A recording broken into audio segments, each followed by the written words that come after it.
Salam jumpa para mahasiswa Universitas Terbuka, khususnya mahasiswa program studi pendidikan biologi S1 yang mengambil mata kuliah praktikum biologi 3 atau PABI 4448.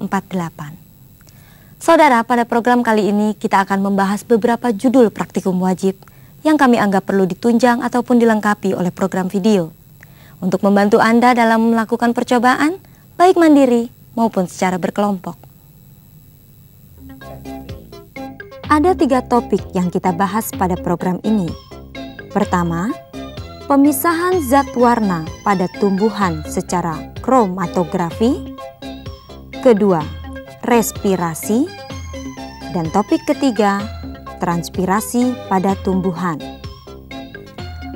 Ketiga topik ini dibahas pada modul 3 kegiatan praktikum 2 halaman 315 sampai dengan halaman 328.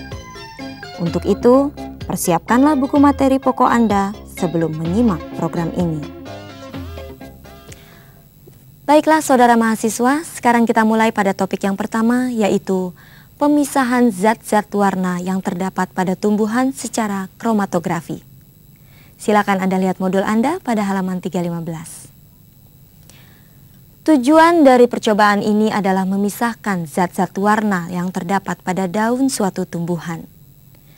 Silakan sediakan alat dan bahan sesuai yang tercantum pada halaman 315 dan 316.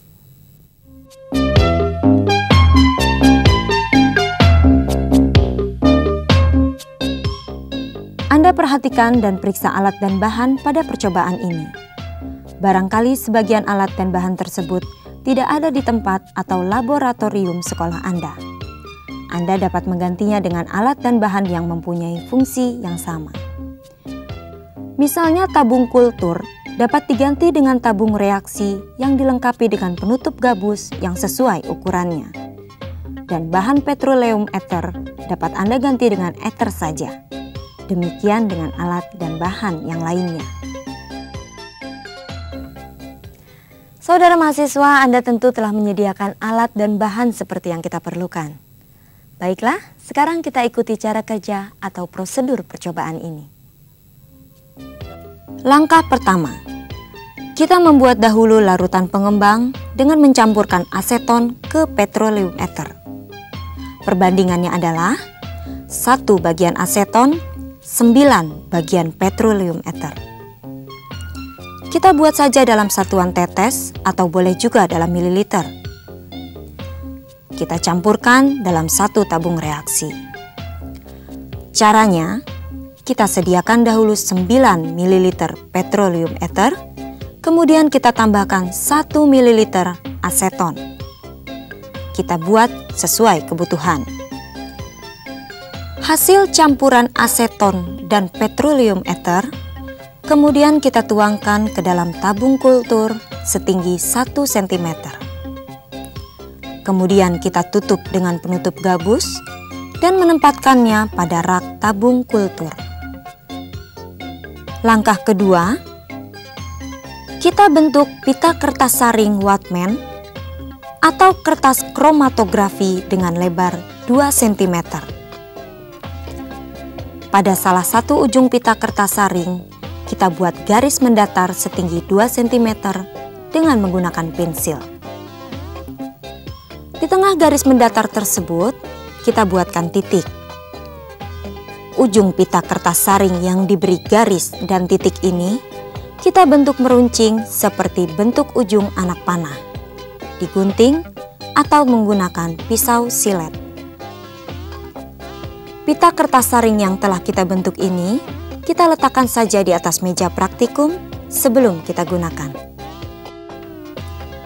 Langkah ketiga, kita ambil 2-3 helai daun singkong atau manihot utilissima, disobek kecil-kecil, kemudian dimasukkan ke dalam lumpang porselen. Kita tambahkan sedikit aseton, kemudian diulek atau ditumbuk dengan mortir sampai halus. Langkah keempat, daun hasil ulekan ini kita masukkan ke dalam tabung reaksi lain yang bersih. kita tambahkan lagi sedikit aseton, kemudian diaduk dengan pengaduk beberapa saat. Selanjutnya ditutup rapat-rapat dengan penutup tabung reaksi dan dibiarkan selama 1 jam. Langkah kelima, setelah 1 jam, kita tuangkan ekstrak daun tersebut, yaitu cairan jernih berwarna yang terletak di bagian atas, ke dalam tabung reaksi lainnya. Langkah keenam, sekarang kita sedot ekstrak daun ini dengan pipet kecil. Kemudian kita teteskan 1 tetes pada pita kertas saring atau kertas kromatografi yang telah kita bentuk ini, persis pada titik yang telah kita buat. Kita biarkan sampai kering. Langkah ketujuh, setelah kering, kita teteskan 1 tetes lagi. Dibiarkan sampai kering, teteskan lagi, biarkan sampai kering. Penetesan ini kita lakukan berulang-ulang sampai terbentuk titik ekstrak daun yang pekat, kecil, berdiameter kurang lebih 4 mm. Langkah ke-8, setelah titik ekstrak daun terbentuk, sekarang kita gantungkan pita kertas saring pada kawat penggantung tutup gabus atau karet tabung kultur. Ujung pita kertas saring yang tidak runcing kita kaitkan pada ujung kawat penggantung yang terdapat pada bagian bawah tutup gabus atau karet tabung kultur. Kemudian kita masukkan ke dalam tabung kultur sehingga ujung pita kertas saring yang meruncing tercelup ke dalam pelarut pengembang. Anda perhatikan juga gambar 37 halaman 317. Amatilah dengan seksama naiknya pelarut pengembang yang membawa zat-zat warna. Perhatikan dan biarkan selama 20-30 menit berada dalam pelarut pengembang. Langkah ke-9, sambil mengamati dengan menggunakan pensil atau spidol, tandailah pada sisi tabung kultur permukaan pelarut pengembang dan tempat-tempat zat warna menaik. Catat dan gambarlah warna-warna yang terpisah pada pita kertas saring dengan segera, karena warna tersebut akan cepat berubah. Semua hasil pengamatan Anda tuliskan dalam lembaran kerja yang tersedia.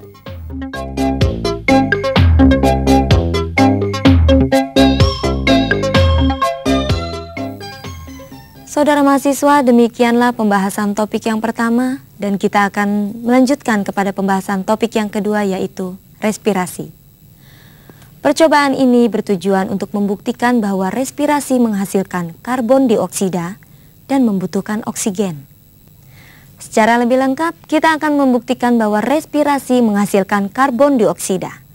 Berikutnya mengamati kandungan karbon dioksida yang terdapat pada udara pernafasan dan mengamati laju respirasi beberapa jenis hewan. Sebelum kita lanjutkan, sediakan alat dan bahan seperti yang tercantum pada halaman 318.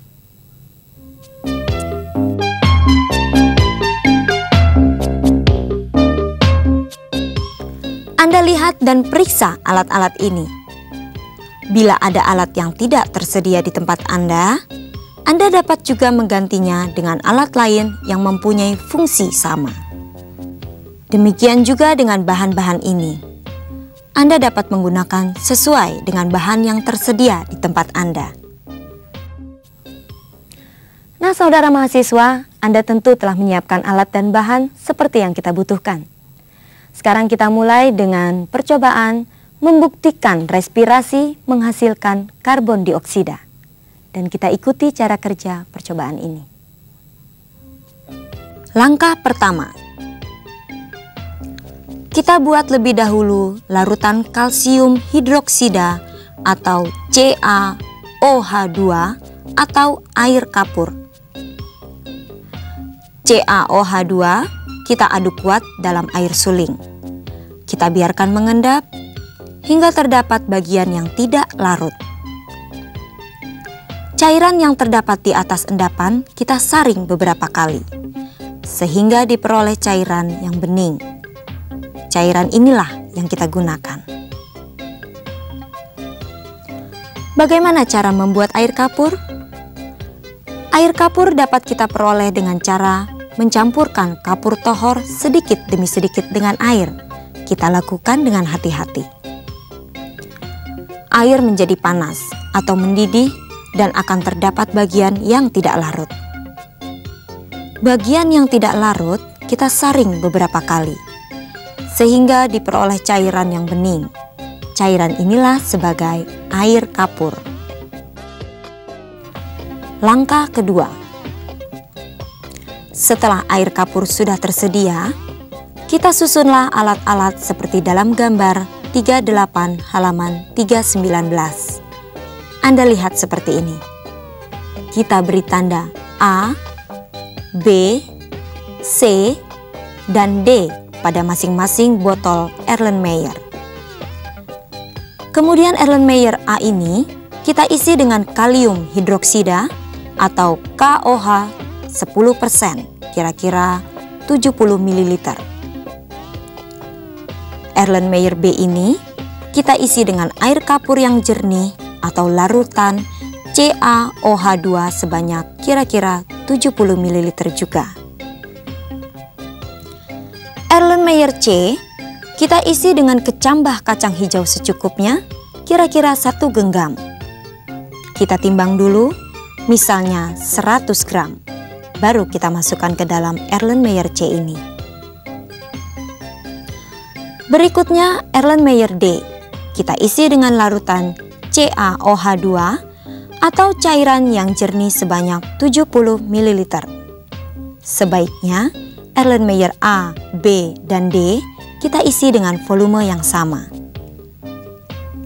Sedangkan botol aspirator ini kita isi dengan air hingga hampir penuh dan klem bawahnya ditutup rapat-rapat.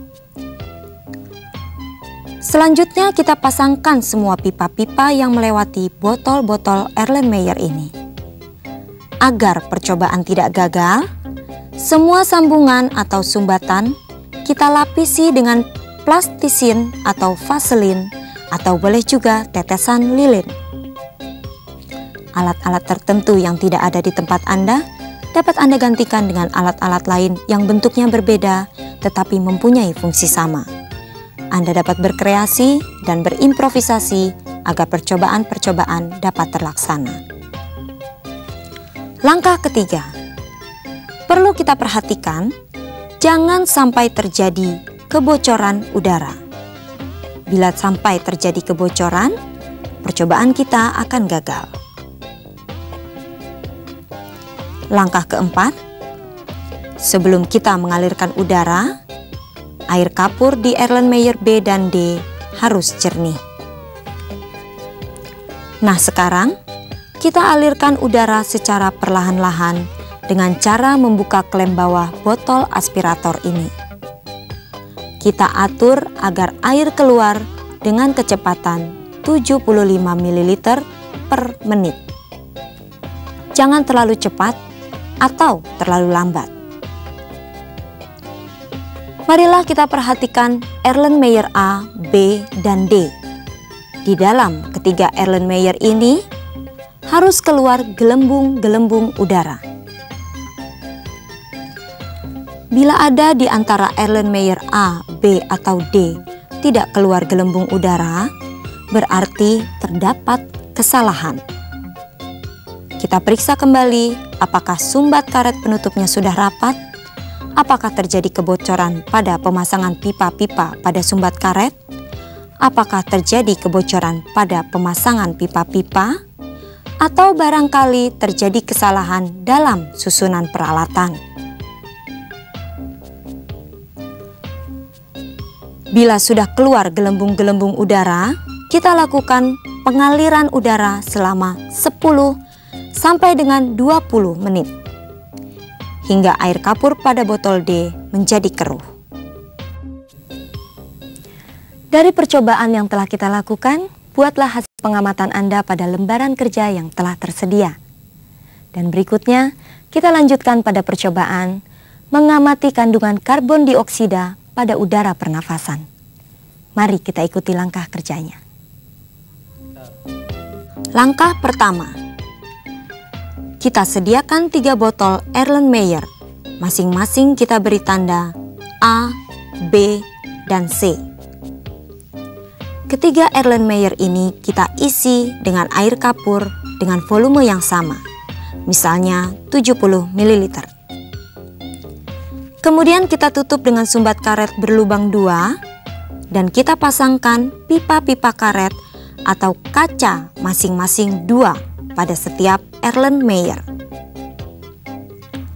Salah satu pipa pada Erlenmeyer A, yaitu yang panjang, kita beri nama pipa A.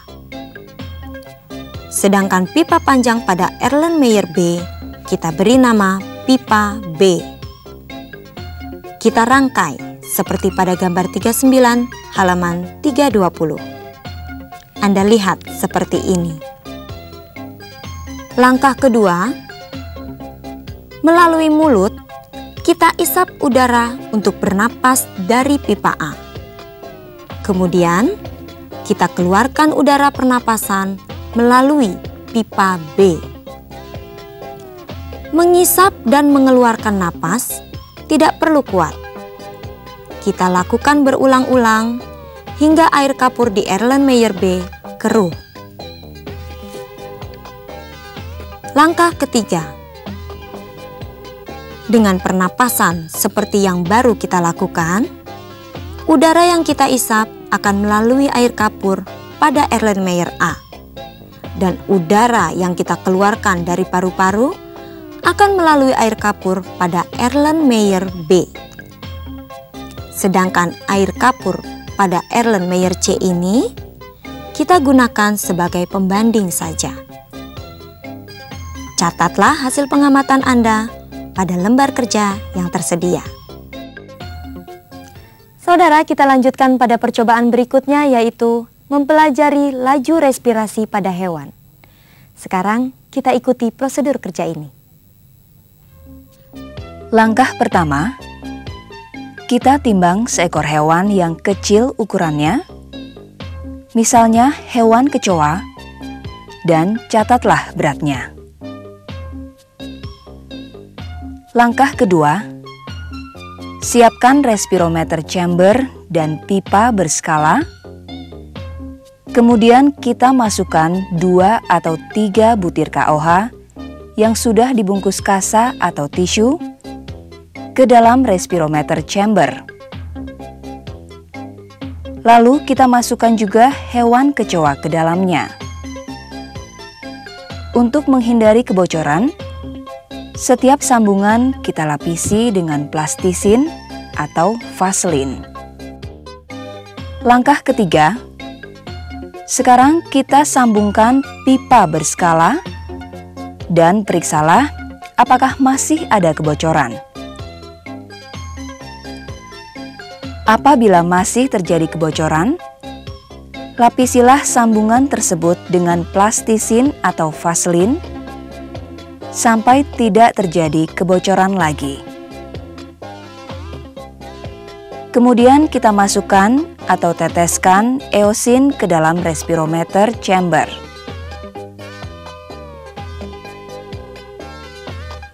Langkah keempat, segeralah Anda mencatat waktu lamanya eosin bergerak dalam pipet berskala sebanyak 5-10 pencatatan pada lembar kerja yang tersedia. Percobaan ini Anda lakukan juga dengan jenis hewan-hewan lain yang tentunya ukurannya tidak terlalu besar. Baiklah saudara mahasiswa, sekarang kita lanjutkan pada topik bahasan yang terakhir, yaitu transpirasi pada tumbuhan. Percobaan ini bertujuan memeriksa kecepatan penguapan air yang dilakukan oleh tanaman. Anda siapkan alat dan bahan seperti yang tercantum pada halaman 327.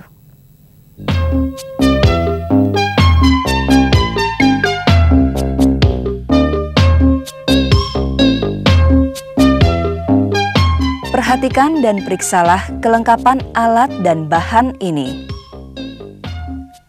Alat yang tidak tersedia boleh digantikan dengan alat yang mempunyai fungsi yang sama. Demikian juga dengan bahan-bahan ini. Boleh menggunakan bahan tumbuhan yang tersedia di tempat Anda. Langkah pertama, kita cabut tanaman pacar air dari pot atau dari tempat tumbuhnya, dan pilihlah yang segar. Kita cuci bagian batang dan akarnya.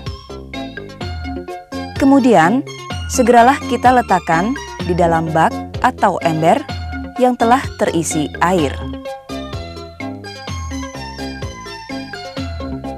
Langkah kedua, dengan menggunakan pisau silet, kita potong batang pacar air di bawah permukaan air. Dan potongan batang ini, bagian yang memiliki daun, kita usahakan agar tetap berada dalam air. Langkah ketiga, sekarang kita isikan air ke dalam neraca fotometer sampai neraca fotometer tersebut penuh. Langkah keempat, kita masukkan potongan batang pacar air, yaitu bagian yang berdaun, ke dalam pipa karet fotometer. Langkah kelima, sekarang kita amati pergerakan air pada skala neraca fotometer. Kita siapkan stopwatch dan mulailah pengamatan setelah skala menunjukkan angka 0. Dengan selang waktu 1 menit sebanyak 5 kali pengamatan. Bila pergerakan air tidak terlihat jelas, maka selang waktunya dapat kita tambah, misalnya antara 2 hingga 5 menit. Langkah keenam, setelah kira-kira 5 kali pengamatan, kemudian kita angkat perangkat percobaan ini keluar ruangan atau ke tempat yang terkena sinar matahari. Dan kita lakukan pengamatan yang sama seperti di dalam ruangan praktikum.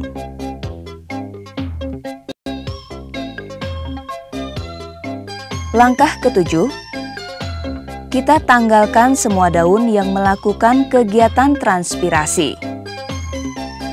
Kemudian kita timbang dalam neraca timbangan dan catatlah beratnya. Langkah ke-8, kita ambil sehelai daun dan kita potong berbentuk segi 4 dengan ukuran kira-kira 2 x 2 cm. Kemudian kita timbang beratnya.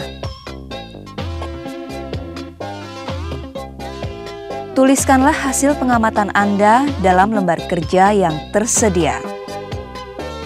Kemudian hitunglah luas permukaan daun seluruhnya dengan cara A dibagi B kali 2 kali dalam kurung 2 x 2 cm.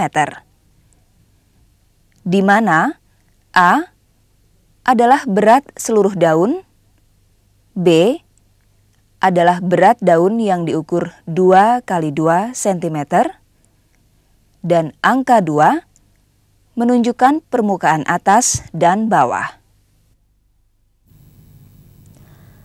Nah, saudara mahasiswa, demikianlah akhir dari pertemuan kita kali ini.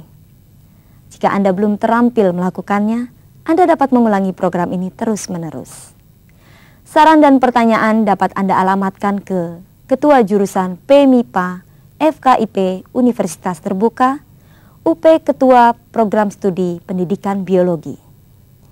Jalan Cabe Raya Pondok Cabe, Ciputat, Tangerang, 15418. Telepon 021 749 0941, pesawat 1348, dan fax 021 743 4590. Selamat mencoba, semoga Anda sukses.